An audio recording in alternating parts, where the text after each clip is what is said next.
नमस्कार dear students, आप सभी का बहुत बहुत स्वागत है आज के हमारे पीटीज आईएएस एकेडमी के एडिटोरियल एनालिसिस और करंट अफेयर्स के सेशन में। कैसे हैं आप सभी? उम्मीद करता हूं एकदम बढ़िया हैं, जैसा कहते हैं मस्त है। और ये है हमारा सेशन नंबर 42, जिसमें आज हम लेंगे 4 एडिटोरियल। सबसे पहले असम मिजोरम का झगड़ा, दूसरा बड़ा इंटरेस्टिंग है इथियोपिया और टिग्रे का बहुत ही खतरनाक इशू, तीसरा एक बहुत बड़ी चेतावनी है कि जीएसटी के पूरे ढांचे को जल्दी से सुधारने की जीएसटी 2.0 की आवश्यकता, और फाइनली मैसेंजर आरएनए वैक्सीन का जो जादू किया है कैटलीन कैरिको साइंटिस्ट जो मैडम हैं, उनकी जीवनी। बहुत मजा आएगा आपको। आज का एडिट्स बहुत ही प्यारे हैं, सभी सीरियस एस्पायरेंट्स का लाभ हो रहा है। मैं उम्मीद करूंगा आज के सेशन के डाउनलोड लिंक को आप ज़रूर क्लिक करेंगे। वहाँ आपके लिए एक छोटा सा तोहफा, आप जब जाएंगे तो आप समझ जाएंगे, तो यूज़ कीजिएगा और हमें कमेंट थ्रेड में बताइएगा। ये रहा आज का हमारा अखबार और ये रहे 4 एडिटोरियल जो आपको एग्जाम में काम आए, वो मैंने आपके लिए आज सिलेक्ट किए हैं। तो with your permission can we begin. ये हमारा प्यारे दोस्तों जीएस के पेपर्स का सिलेबस है, इस हिसाब से हमने इसकी मार्किंग की है। आज का पहला एडिट है असम और मिजोरम के झगड़े पर, over the border line. Prelim GS 2-3 ऐसे में काम आएगा। किस प्रकार से आखिर हम सुलझा सकते हैं असम और मिजोरम का झगड़ा? भाई दोनों ने एक दूसरे को बहुत लाल लाल आंखें अभी दिखाई थी, लेकिन उसके बाद अचानक से दोनों ही काफी हद तक ठंडे भी पड़ गए हैं। After the sharp escalation of hostilities, मतलब अचानक से जो आपस में शत्रुता का एक बहुत खतरनाक खेल खेला गया जुलाई में, उसके बाद आसाम और मिजोरम दोनों तरफ की ही सरकारों की तरफ से एक सडन शांति जैसा माहौल दिख रहा है। दोनों ने अपने अपने विरोधी नेताओं पर जो एफआईआर्स की थी वो उसको विड्रॉ करने को तैयार हो गए। भाई सरकारों का काम बड़ा अच्छा है, जब मूड आए एफआईआर कर दो, जब मूड आए एफआईआर पीछे ले लो। एक आम आदमी को तो बेचारे को एफआईआर कैंसिल कराने के लिए सालों तक कोर्ट के घुटने रगड़ जाते बेचारे के। बहुत सारे पुलिस वालों का इसमें काफ़ी हिंसक मुठभेड़ों में मौत हो गई थी, जैसा कि आप जानते हैं मिजोरम बॉर्डर पर। और पिछले साल से ही बिगड़ी हुई परिस्थिति और ज़्यादा बिगड़ गई थी। जो बैराक वैली के लोकल्स थे उन्होंने फिर बाद में मिजोरम पर एक ब्लॉकेड लगा दिया। ब्लॉकेड का मतलब है कि भाई किसी भी तरह का कोई व्हीकल, कोई सामान अब जाएगा ही नहीं। किसी भी देश पर, किसी भी राज्य पर, सोवरेन कंट्री हो या सब सोवरेन क्वाज़ी सोवरेन यूनिट्स हो जैसे कि भारत के स्टेट्स हैं, इन पर जब भी ब्लॉकेड होता है तो मेरे व्यक्तिगत राय में वो एक बहुत भयानक कदम है, क्योंकि उसमें फिर वो जो कॉन्स्टिट्यूएंट यूनिट है वो ये सोचेगा कि मुझे अब आसपास के देशों से मदद लेनी पड़ेगी। और ये मिजोरम वाले बोले भी थे, तो ये कोई बहुत अच्छी बात नहीं है। और ब्लॉकेड के परिणाम अक्सर अच्छे नहीं होते, बड़ी कड़वी यादें रह जाती हैं। आप याद कीजिएगा मधेशी आंदोलन में भारत ने नेपाल पर ब्लॉकेड लगाया था 2015 में।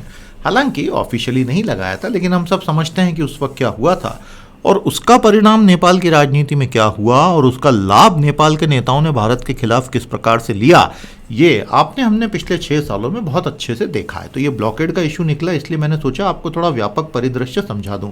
और इसमें एसेंशियल गुड्स भी जाने से मना कर दिए। उसके बाद क्या हुआ, 4 किलोमीटर की जो झगड़े वाली स्ट्रेच थी बॉर्डर की, पुलिस वहाँ से हटा ली गई। और उसके बाद जो केंद्रीय पैरामिलिट्री है, सेंट्रल आर्म पुलिस फोर्स, उसको वहाँ तैनात कर दिया गया, क्योंकि भाई वो तो न्यूट्रल होगी।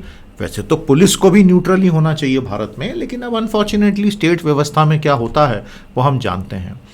लेकिन फिर ये इकोनॉमिक ब्लॉकेड जो था और वो जो एकमात्र रेल लाइन जाती है मिजोरम में, उसको डैमेज जो किया, तो एक पब्लिक इंटरेस्ट लिटिगेशन जनहित याचिका गुवाहाटी हाईकोर्ट की एजावल पीठ में मिजो बार एसोसिएशन ने लगा दिया। असम अब धीरे धीरे ठंडा हो गया और वो ये बोल रहा है कि भाई हम सुप्रीम कोर्ट से अब दरख्वास्त करेंगे कि वो इस मामले को फाइनली सुलझाए, जो एक्चुअली बिल्कुल सही तरीका है, और दोनों स्टेट्स आपस में बातचीत करते चलें। ये शुरुआत कहाँ से हुई थी? दोनों जो राज्यों के कुछ नागरिक हैं बॉर्डर क्षेत्र में, जो ऐतिहासिक एक झगड़ा बहुत पहले से चल रहा है because of different notifications issued by 2 authorities in different times in history, वो एक डिस्प्यूटेड पार्ट को लेकर झगड़ते रहते हैं। और पुलिस और पैरामिलिट्री ने उस झगड़े को ख़त्म करने के बजाय उसमें थोड़ा आग में घी डालने का काम कर दिया है। अब ये दोनों स्टेट्स के चीफ मिनिस्टर को काम इंश्योर करना है और असम को अपने नागरिकों को बोलना है कि ब्लॉकेड हटाओ। ये जो 2 अप्रोचेस हैं, अब या तो आप प्योरली ज्यूरिडिकल वे जाएं। ज्यूरिडिकल का मतलब होता है पूरा एक कानून और न्याय सम्मत तरीके से आगे बढ़ना, कि कानून की किताब क्या कहती है। ज्यूरिडिकल नया शब्द है अंग्रेजी का, अच्छे से नोट कर लीजिएगा। और दोनों के दोनों स्टेट सुप्रीम कोर्ट को अपने ऐतिहासिक दावे प्रस्तुत कर दें और फिर उसके बाद जजेस को तय करने दो भैया क्या है। या एक पीपल ओरिएंटेड अप्रोच हो दोनों स्टेट्स की, जिसमें जो केंद्र सरकार है वो एक फैसिलिटेटर की पॉजिटिव भूमिका निभाए। और क्योंकि ये दोनों राज्य एक ही देश का हिस्सा हैं, इसलिए बेहतर होगा कि सुप्रीम कोर्ट और प्योरली जुरिडिकल जाने की बजाय दिलों से दिलों को जोड़ता हुआ कार्यक्रम अगर होगा तो लॉन्ग टर्म स्टेबल सॉल्यूशन निकलना पॉसिबल होगा, और उसमें फेडरल सिस्टम की सैंक्टिटी, कोऑपरेटिव फेडरलिज्म भी जो है बहुत अच्छे से मेंटेन होगा। तो ये एक बड़ा एसिड टेस्ट है भारत के पूरी संघीय ढांचे के लिए दोस्तों। आने वाले समय में देखते हैं कितनी सफलता मिलती है। It is time for both the government to sit together, take a people centric view and resolve the border issue in collaboration with the central government.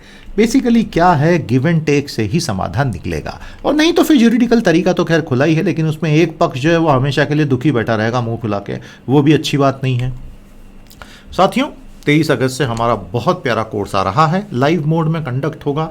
आप इसे बिल्कुल मिस नहीं करना चाहेंगे। बड़ा प्यारा कोर्स बनाया है मैंने, ज़रूर आज के आज आप इसमें एनरोल करें। आपकी सारी एग्जाम की नीड्स बहुत अच्छे से फुलफिल होंगी, और हमारी टीम से बात करके आप सारी जानकारी ले सकते हैं। Wish you all the best and hope to see you in this programme.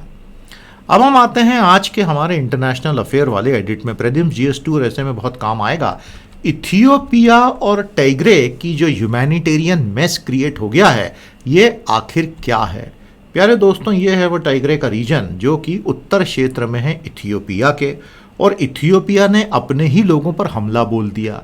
और इसकी अंदर की कहानी तो इतनी मज़ेदार है, आज आप समझेंगे तो आपको बड़ी हंसी भी आ सकती है। हालांकि एक ह्यूमैनिटेरियन क्राइसिस है, और इतनी भयानक हो गई अब तो कि वहाँ पे खाना भी नहीं पहुँच पा रहा है। नवंबर 2020 में इथियोपिया के प्रधानमंत्री अबी अहमद, जिनको नोबेल पीस प्राइज मिला है क्योंकि उन्होंने एरिट्रिया वगैरह के साथ में झगड़े खत्म किए वगैरह वगैरह, उन्होंने अपने सबसे उत्तरी क्षेत्र में जो कि टाइग्रे का क्षेत्र है सैनिक भेज दिए। और सैनिक क्यों भेजे? उनको बोला कि जाओ वो टाइग्रे पीपल लिबरेशन फ्रंट को फटाफट इसके खिलाफ कार्रवाई करके इसको जरा शांत करो। ऐसा अनेकों बार इतिहास में हमने देखा है। अमेरिका ने वियतनाम में किया हो, या चाइना ने वियतनाम के साथ जब पंगा लिया था तब की बात हो, या भारत जब लिट्टे के सामने श्रीलंका में जाके खड़ा हुआ था 87, 88, 89 में तब की बात हो। होता क्या है कि कोई डिटरमिन्ड गुरिल्ला फोर्स अगर सामने हो तो उसको 1, 1.5, 2, 3 साल में ख़त्म कर पाना लगभग असंभव होता, और ये बात अबी अहमद ने अभी बहुत अच्छे से सीख ली। तो किसको मारने के लिए भेजा, किसको शांत करने के लिए भेजा? TPLF, Tigre people liberation front. अब इथियोपिया ने 7 महीने के बाद गोली चलाना बंद कर दी है, सीज फायर कर दिया है, और उस क्षेत्र से पीछे हट गया क्योंकि उसको हरा ही नहीं पाया। सोचिए, लेकिन ये सब करने में मानव अधिकारों का हनन बहुत भयानक तरीकों से हुआ है, और नदियों में बह रही लाशों का अब धीरे धीरे रिकॉर्ड निकलकर सामने आने लगा है। तो कहानी दरअसल है क्या, आइए दोस्तों देखते हैं। देखिए, सबसे पहले क्या हुआ था, जब इन्होंने सैनिक भेजे थे प्रधानमंत्री अबी अहमद ने, तो उन सैनिकों ने पहले टाइग्रे पीपल लिबरेशन फ्रंट को, टाइग्रे की जो राजधानी है मेकेले, वहां से खदेड़ दिया था और एक सरकार बनवा दी। उसके बाद जब TPLF को खदेड़ा गया तो वो पहाड़ों में चला गया। यही तरकीब जो है यमन के हूथी रेबल्स ने भी यूज़ की है, यही तरकीब अफगानिस्तान में मुजाहिदीन और बाद में तालिबानियों ने यूज़ की।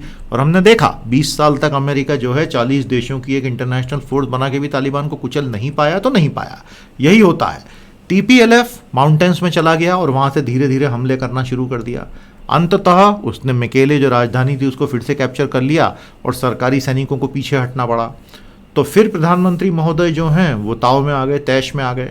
उन्होंने उस रीजन का ब्लॉकेडिंग करवा दिया। ब्लॉकेडिंग का फेस्टिवल सीजन चल रहा है भैया, डिस्काउंट मिल रहा है ब्लॉकेड पे, ब्लॉकेड फ्री। उन्होंने उस रीजन का ब्लॉकेड कर दिया। हार नहीं मानी। ये नोबेल प्राइज विजेता भाई साहब हैं। नो एड वेंट थ्रू, ना दवाइयाँ ना खाना। बहुत सारे लाख लोग सिवियर फूड क्राइसिस का शिकार हो गए, ये यूनाइटेड नेशन बोल रहा है। और इस पूरे स्टेलमेट में ये कॉन्फ्लिक्ट धीरे धीरे इथियोपिया के अंदर के दूसरे रीजन्स में सब तरफ स्पिल ओवर होने लगी। और इथियोपिया में बहुत सारी एथनिक रेसेस हैं जो एक बड़ी मुश्किल से प्राप्त की गई शांति की स्थिति में रहते हैं। तो फिर रिफ्यूजीज भाग भाग के सूडान में घुसने लग गए। आपको बात समझ में आई? मतलब चीज़ें हाथ से निकलना शुरू हो गई। तो क्या थोड़ा इतिहास में जाएं? बिल्कुल चलते हैं।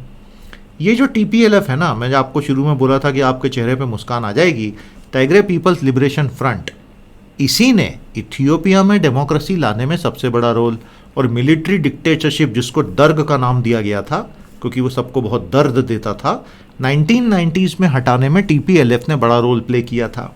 और 1995 के बाद जब से सरकारें बनी तो रूलिंग कोalition EPRDF में TPLF ही सबसे बड़ा कॉन्स्टिट्यूएंट था।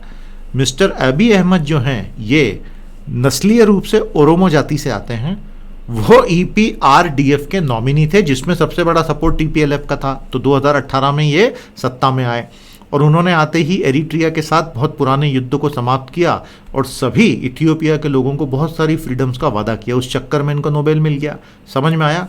और फिर उन्होंने ये तय किया कि जो राजधानी अदिस अबाबा है उसमें ये TPLF के लोगों की जितनी भी इन्फ्लुएंस है मैं उसको ख़त्म कर दूंगा।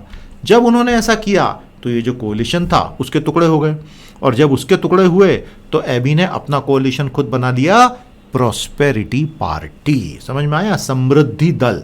और टिग्रे रीजन में जो है युद्ध शुरू हो गया। अबी अहमद ने युद्ध क्यों शुरू, क्योंकि टिग्रे रीजन में TPLF का स्ट्रांग होल्ड है और उन्होंने बोला कि मैंने इसको आदिस अबाबा में तो ख़त्म कर ही दिया है, टिग्रे में भी ख़त्म कर दूंगा तो फिर सत्ता सिर्फ मेरी हो जाएगी।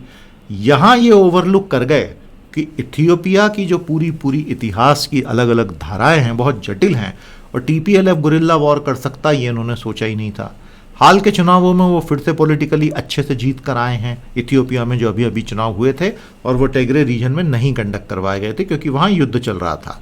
लेकिन अब ये सारा जो झंझट हुआ है पिछले एक साल में, इथियोपिया में जितना भी एक नस्लीय संतुलन बना रहता था वो बुरी तरह से डगमगा गया है और अब सब तरफ उबड़ खाबड़ परिस्थितियां क्रिएट हो गई हैं, जिस वजह से अगर इथियोपिया को बचाना है तो प्रधानमंत्री अबी अहमद के लिए बहुत ज़रूरी है कि दोस्ती का हाथ बढ़ाएं और टिग्रे के लोगों पे लॉकडाउन लगा के जो उनको सामुदायिक सज़ा देने का कार्यक्रम चल रहा है उसको ख़त्म करें, क्योंकि दूसरा कोई कर नहीं पाएगा और यूनाइटेड नेशन की वो सुन नहीं रहे हैं। तो प्यारे दोस्तों, ये कहानी है। मेरा ऐसा मानना है कि ऐसे लोगों से तो नोबेल पीस जो प्राइज़ दिया जाता है वो तो वापस ले लेना चाहिए भैया, क्योंकि अब आपकी वजह से लाखों लोग जो है ना मेडिसिन और ना भोजन प्राप्त कर पा रहे हैं। The ball is in Ethiopian PM Abiy Ahmed's court, who needs to end hostilities in the Tigray region urgently and bring the ethnic balance back to Ethiopia. तो प्यारे साथियों, ये था आज का दूसरा फॉरेन अफेयर का एक बड़ा अच्छा रिवीजन हो गया वर्ल्ड पॉलिटिक्स का। इस तरह से सेशंस के साथ जुड़े रहिएगा, सीखते रहेंगे आप भी, सीखते रहेंगे हम भी। अब फिर से एक बहुत ही व्यापक एडिटोरियल सामने है। एक रिटायर्ड गवर्नमेंट सर्वेंट ने GS2-3 ऐसे प्रीलिम्स में आपकी मदद के लिए GST की पूरी समरी दे दी, तो बहुत बहुत धन्यवाद ऑथर महोदय। वो कहते हैं कि GST को अगर तुरंत पुनर्संरचित नहीं किया गया तो GST टूट के बिखर सकता है, क्योंकि राज्यों के लिए GST में बहुत दिक्कतें पैदा हो गई हैं। तो ये काफ़ी गंभीर बात है, इतना ओपनली जैसे इन्होंने लिखा है ना, grand tax bargain in danger of coming apart, मतलब एक बहुत बड़ा कर का सौदा जिसमें राज्यों ने अपनी संप्रभु ताकत ही छोड़ दी थी 2017 में कराधान की, वो टूट के चकनाचूर हो सकता है। कमिंग अपार्ट यानी पूरा बिखर जाएगा। अब ये तो काफ़ी स्ट्रांग बात कही है, तो इनके पास क्या तर्क हैं कि नहीं, आइए देखते हैं। GST का जो बेसिक वादा था वो 4 साल के बाद भी आधा अधूरा रहा है, क्योंकि कास्केडिंग ऑफ टैक्सेस तो अभी भी चल रहा है। टैक्स ऑन टैक्स की प्रॉब्लम GST में ख़त्म हो जानी चाहिए थी, लेकिन वो ख़त्म नहीं हुई और हमने एक बेहद जटिल मल्टी रेट सिस्टम ऐसा बना दिया जो एकदम ओपेक हो जाता है। असेसमेंट ऑफ लायबिलिटी हो, असेसमेंट ऑफ टैक्स बर्डन हो, ये असेसीज को पता ही नहीं चल रहा है। राज्यों ने अपनी फिस्कल ऑटोनॉमी छोड़ दी, क्योंकि तब अरुण जेटली जी ने सबको कन्विंस कर दिया था कि भाई तुम्हारी बल्ले बल्ले हो जाएगी, वन नेशन वन मार्केट में हर साल 14% ज़्यादा कमाओगे तुम। अब राज्यों को आज समझ में आ रहा है कि अब बहुत डेलिकेट टेरिटरी में वो आ गए हैं। और GST जब से गिरना शुरू हुआ, देखिए पैंडेमिक के पहले की बात की जा रही है, पैंडेमिक के पिछले 4 सालों से, यानी कि दिसंबर 2016 डिमोनेटाइजेशन के बाद से भारत की इकोनॉमी का जो क्वार्टरली ग्रोथ रेट है वो कंटिन्यूअस गिरता गया है। तो GST कम हो गया तो राज्यों पे दबाव बहुत भयंकर बढ़ गया, क्योंकि सोच के कुछ और बैठे हुए थे। आपको बात समझ में आ रही है ना। अब कंपनसेशन 14% हर साल बढ़ेगा, वो तो 22 आ गया 2017 से 22। उसके बाद क्या होगा, राज्य बोल रहे हैं इसको फिर से आगे बढ़ाइए, केंद्र भी उसके ऊपर सोच रहा है। क्या GST 2.0 एक बिल्कुल नया स्ट्रक्चर आएगा या वही पुरानी गलतियों वाले सिस्टम को हम आगे करेंगे? आज राज्यों के पास केंद्र के सामने शक्तियां बहुत कम हैं। बेसिक रिलेशनशिप में बड़े और छोटे का इतना अंतर आ गया है कि राज्य जो हैं GST में खुद को फंसा हुआ महसूस कर रहे हैं। वो राज्य फिलहाल जो अपोजिशन रूल्ड है, क्योंकि जो बीजेपी रूल्ड है, देखिए वहाँ के CMs की तो हिम्मत ही नहीं कि वो ज़रा सा मुंह भी खोल दें। भले ही राज्य का नुकसान हो, फायदा हो, वो लोग कुछ बोलते ही नहीं है। तो ये सारी बातें जो सामने आती हैं, जैसे गोवा और तमिलनाडु का झगड़ा हुआ जीएसटी काउंसिल की मीट में, तो तमिलनाडु ने वही बोला कि गोवा जैसा पिद्दी राज्य उसका भी एक वोट है और मेरे जैसा इतना बड़ा राज्य मेरा भी एक वोट है। तो फायदा क्या हो रहा है? एक ही वोट इतने छोटे और बड़े का अगर होना है तो हम लोगों का इतना भयंकर जीएसटी कलेक्शन, तो हमारी मुसीबतों के बारे में सुनेगा कौन? ये एक काफ़ी बड़ा डिबेट इस साल 3 महीने पहले हुआ था, आपने शायद फॉलो किया होगा। देखिए, भारत का जीएसटी जो है वो हमारे जीडीपी के साथ सीधे सीधे लिंक्ड होता है। जितना जीडीपी बढ़ता है उतना हमारा जीएसटी बढ़ना चाहिए। Nominal growth rate of gross value added जो है वो कलेक्शन को इम्पैक्ट करता है। 2017 से हमारा हर क्वार्टर का 3-3 महीने का सकल मूल्य संवर्धन जो था 40 से 47 लाख करोड़ का रहता था। जीएसटी रेवेन्यू 2.7 लाख करोड़ से 3.1 लाख करोड़ तक हर 3-3 महीने में आते रहे। तो टैक्स टू जीवी रेशियो क्या हो गया? 5% से 5.5%, 6.5%। लेकिन जीवीए इससे अधिक गति से बढ़ रहा था। इसका मतलब जिस गति से जीवीए बढ़ रहा था उस गति से जीएसटी नहीं बढ़ा। तो क्यों नहीं बढ़ा? भयंकर कर अपवंचन हुआ, लोअर टैक्स रेट कुछ कुछ कैटेगरीज में, बहुत सारे एग्जेम्पशंस, तो उतना टैक्स कलेक्शन ही नहीं हो पाया। सबसे बड़ी प्रॉब्लम जीएसटी की ये है, ऑथर कहते हैं कि इसका जो पूरा का पूरा ढांचा बनाया है उसमें केंद्र को ताकत बहुत ज़्यादा दे दी गई है। कोई ऐसी मध्यस्थता करने वाली बॉडी अभी तक नहीं बन पाई जो केंद्र और राज्य के झगड़ों के बीच में एक न्यूट्रल रेफरी का काम करे। जबकि 115th अमेंडमेंट बिल जो उस वक्त पहली बार प्रस्तावित हुआ था उसमें इसके प्रोविजन दिए गए थे। फर्स्ट प्रॉब्लम, प्यारे दोस्तों, अब इसमें इन्होंने first, second, third, fourth, fifth problem के नाम पे बात की है। पहली प्रॉब्लम वो बताते हैं कि सारे ही राज्य, सबको जीएसटी काउंसिल में एक वोट मिलता है और टोटल राज्यों के हैं 66% और बाकी केंद्र के पास हैं 33.33%। तो अगर केवल 12 या 13 राज्य भी, जो कि एनडीए के पास 18 राज्य हैं, अगर वो किसी भी मोशन के फेवर में वोट डाल दें और ये 12-13 राज्य छोटे छोटे ऐसे हैं जिनका टोटल कलेक्शन सिर्फ 5% जीएसटी का है, तो केंद्र थ्योरेटिकली उनकी मदद से सब कुछ चला सकता है। तो बड़े राज्य ये बोलते हैं कि भाई हमारे हाथ से तो ताकत ही निकल गई। 14% हर साल कंपनसेशन बढ़ेगा, वो 2022 में समाप्त हो रहा है। The median growth rate of subsume taxes pre GST is only 11%। Median growth rate है ये, मीडियल नहीं। मतलब जीएसटी के पहले जितने करों को इसने अपने आप में समाहित किया था उनकी ग्रोथ आज की तारीख में केवल 11% है और कुछ राज्यों में तो 5 से 10% ही हैं और कंपनसेशन 14% मिलता था। मतलब नॉर्मल इकोनॉमी में वो ग्रोथ टैक्सेस की हो ही नहीं पाई जिस दम पर ये लोग जीएसटी से जुड़े थे। फिर आती है मीडियन सब्ज्यूम टैक्स बॉयंसी, कर उछाल। तो ये जो मीडियम समाहित कर उछाल है वो लेस देन 1 चल रहा है, तो इससे भी उनको नुकसान हो रहा है। तो सभी राज्य चाहते हैं कि 5 साल के लिए आप 15, 16, 17% से कंपनसेशन बढ़ाओ। सिन गुड्स पे लगने से कंपनसेशन सेस आता है जिससे आपकी शॉर्टफॉल जो है वो फुलफिल की जाती है। अगर आपकी शॉर्टफॉल नहीं हुई तो आपको फूटी कौड़ी भी नहीं दी जाती है।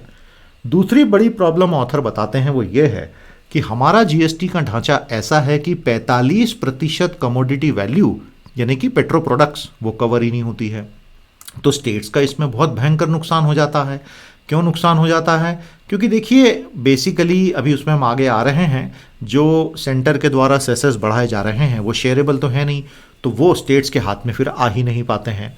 स्टेट दैट एक्सपोर्ट और have inter state transfer of mineral and fossil fuel extractions, उनको सही रेवेन्यू ओरिजिन स्टेट के रूप में मिल नहीं रहे हैं, तो इसीलिए उनको कंपनसेशन चाहिए।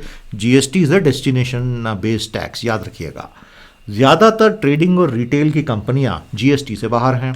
और रिटेल लेवल पे क्या हो रहा है दोस्तों, हर दुकानदार जीएसटी सीधे सीधे कंज्यूमर के माथे पे मार रहा है, भले ही उस दुकानदार को इनपुट टैक्स क्रेडिट की ज़रूरत हो या नहीं हो।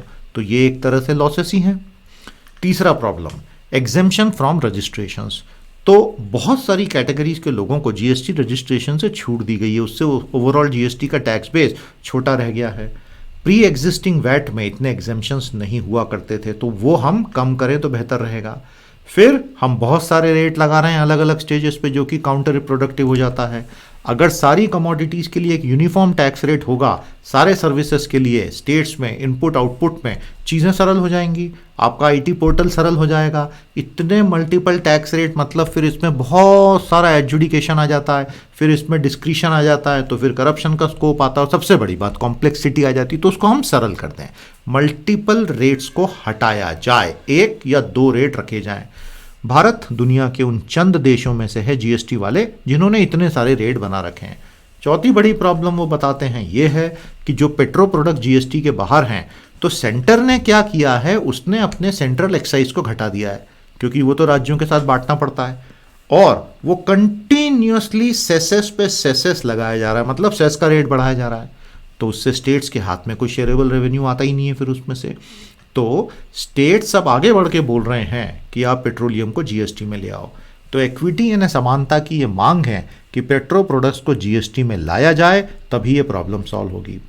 पांचवी प्रॉब्लम जीएसटी में, मतलब बहुत सारी प्रॉब्लम गिना दी यार भाई साहब ने पांचवी प्रॉब्लम ये है कि जो ऑपरेशनल, टेक्नोलॉजिकल और वो पोर्टल की प्रॉब्लम है फाइलिंग प्रोसेसेस की, वो प्रॉब्लम तो अपनी जगह बनी हुई है।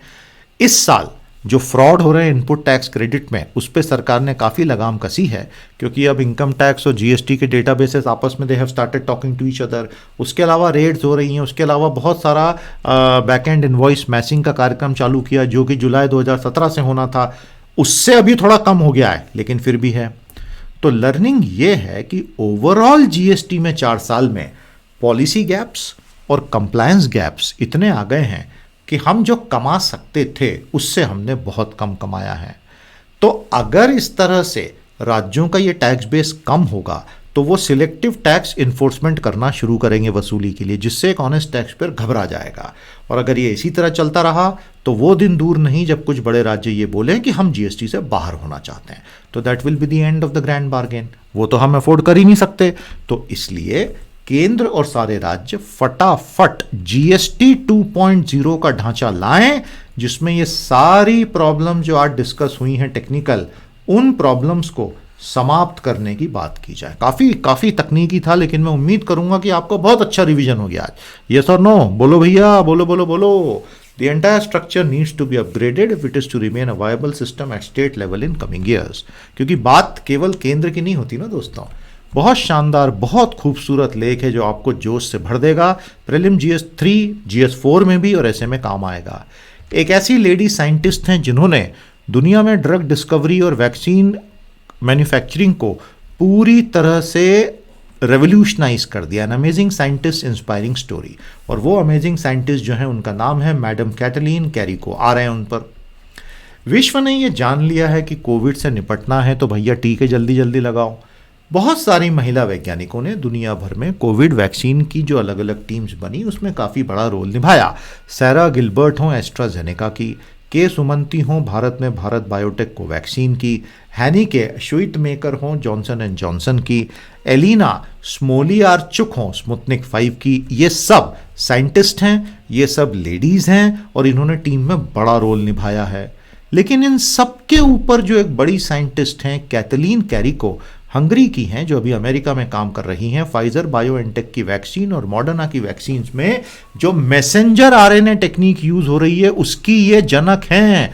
और 20-25 साल से भिड़ी हुई थी और किसी को इन पर यकीन नहीं था और सबने इनको इग्नोर कर दिया था।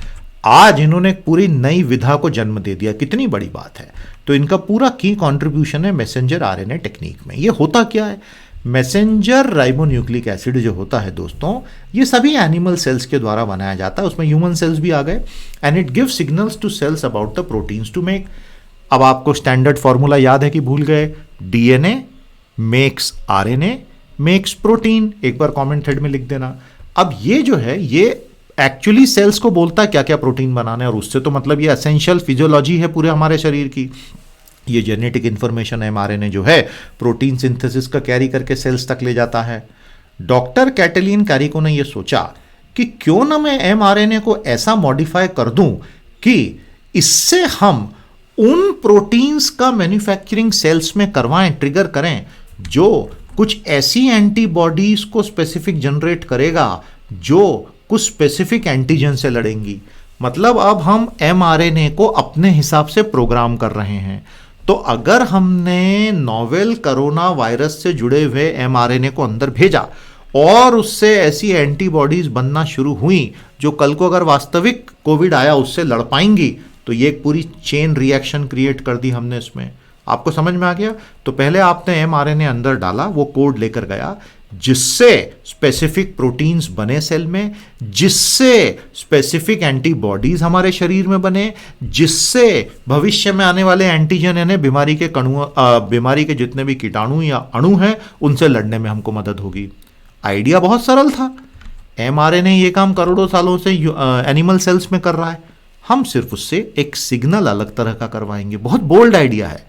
तो literally doctor Catelyn Karikó was playing God with a cellular level function which is the foundation of life itself। इनको ग्रांट मिलने में यानी पैसा मिलने में, साइंटिफिक R&D ग्रांट मिलने में पसीने छूट गए, लोग इनको अवॉइड करने लग गए क्योंकि ये बहुत रिस्की काम था, कोई इनसे भरोसा नहीं करता था। फिर एक बार उनका चांस एनकाउंटर एक यूपेन में किसी साइंटिस्ट से हुआ, उसने अपना लैब उनको यूज़ करने के लिए दिया, एक्सपेरिमेंट शुरू हुए। तो जो चूहों पे पहले एक्सपेरिमेंट हुए, धीरे धीरे धीरे धीरे उनको सफलता मिलना शुरू हुई। फिर उसके बाद बायोएनटेक के फाउंडर से इनका चांस एनकाउंटर हुआ और उन्होंने उसको ज्वाइन किया और पहले इन्फ्लुएंजा वैक्सीन की बात थी। अब पैंडेमिक तो आया ही नहीं था तब तक, फिर अचानक से जनवरी में पैंडेमिक आया। जब पैंडेमिक आया तो बायोएनटेक के फाउंडर्स को यह समझ में आ गया कि this is the golden opportunity. अगर अब mRNA बेस्ड वैक्सीन बना देंगे तो this is the breakthrough movement. आपको बात समझ में आई? और दुनिया में आज दो हैं, फाइजर बायोएनटेक और मॉडर्ना, जो मैसेंजर RNA बेस्ड वैक्सीन बना रही हैं। बहुत सीधी सी बात है दोस्तों, 3 सबक। पहला, women can be as good as men even in hard science and technological research. लेकिन ये आज भी पश्चिमी देशों में भी स्वीकार करने में दिक्कत होती है, और वो कैटलीन कैरिको की कहानी ये सबूत है। लेसन नंबर 2, नए विचार जब आते हैं तो वो हमेशा एग्जिस्टिंग लोगों को कभी भी नहीं सुहाते और कई बार तो रिजेक्ट हो जाते हैं। तीसरा सबक, डॉक्टर कैरिको का जो ये पूरा आविष्कार है, ये तो नोबेल प्राइज के लायक है, क्योंकि करोड़ों लोगों की इन्होंने जान बचाई और भविष्य के 20-30 सालों के लिए मेडिसिन की पूरी नई field, messenger RNA based medicine, एक पूरी नई फील्ड को जन्म दे दिया, जो फंडामेंटल लेवल पर बायोटेक्नोलॉजी का सबसे मूल, यानी आप RNA की ऐसी यूज कर रहे हो जिससे आप सेल से जो चाहो वो प्रोटीन बनवा सकते हो। मतलब this is a very big deal actually. मजा आया आपको? तो बहुत बड़ी बात थी ये। The now successful mRNA technique was so revolutionary that nobody believed it, and doctor Katalin Kariko's was left to defend it for years on end. प्यारे साथियों, फाइनली पोल्यूशन को लेकर अब लगता है कुछ तगड़ा काम होगा, क्योंकि एयर क्वालिटी कमीशन बिल जो है वो पारित हो गया है। अभी आयोग बनेगा, सारे राज्यों को साथ लेके काम करेगा। हाई कोर्ट ने, बॉम्बे हाई कोर्ट ने, एक व्यक्ति ने 390 करोड़ का सीवेज ट्रीटमेंट प्लांट पे आपत्ति उठाई PIL में। तो हाई कोर्ट ने बोला एक काम कर, तू 1% जमा करा दे, 3 करोड़ 90 लाख। तो वो आदमी भागा भागा सुप्रीम कोर्ट में गया कि मालिक मैं तो मर जाऊंगा। तो सुप्रीम कोर्ट ने कहा हाँ ये थोड़ा ज़्यादा है भैया, तू 10 लाख जमा करा अभी। MP लैट प्रोजेक्ट के 50% फंड जो अलॉट हुए हैं प्यारे दोस्तों, वो लैप्स हो गए हैं। अब आप जानते ही हैं कि इस तरह से एक कॉन्स्टिट्यूएंसी लेवल पर फंड्स का इस तरह से कंटिन्यूस लैप्स होना रियल प्रोजेक्ट्स का रिट्रोग्रेशन है, और ये तो बिल्कुल भी ठीक नहीं है। बड़ी इंटरेस्टिंग कहानी है ये कि भैया जो table tennis federation of India है, मनिका बत्रा ने नेशनल कोच के द्वारा टोक्यो ओलंपिक में ट्रेनिंग लेने से मना कर दिया। तो उनको शो कॉज नोटिस जा रहा है कि भैया आप स्पोर्ट्स से बड़े नहीं हो, आप कितने भी बड़े स्पोर्ट्स स्टार क्यों ना हो। हमारा अपना स्वदेशी एयरक्राफ्ट कैरियर जो फाइनली INS विक्रांत बनकर एंट्री करेगा अगले साल, उसके सी वर्दीनेस ट्रायल शुरू हो गए। क्या भीमकाय मशीन है भाई साहब, देखो आप जरा उसको देखते ही रह जाओगे। हमारे साथ जरूर हमारे कोर्स में जुड़िएगा प्यारे साथियों, आपका बहुत बहुत स्वागत है। आज का सेशन यही समाप्त करते हैं, कल आपसे सेशन 43 में भेंट करेंगे।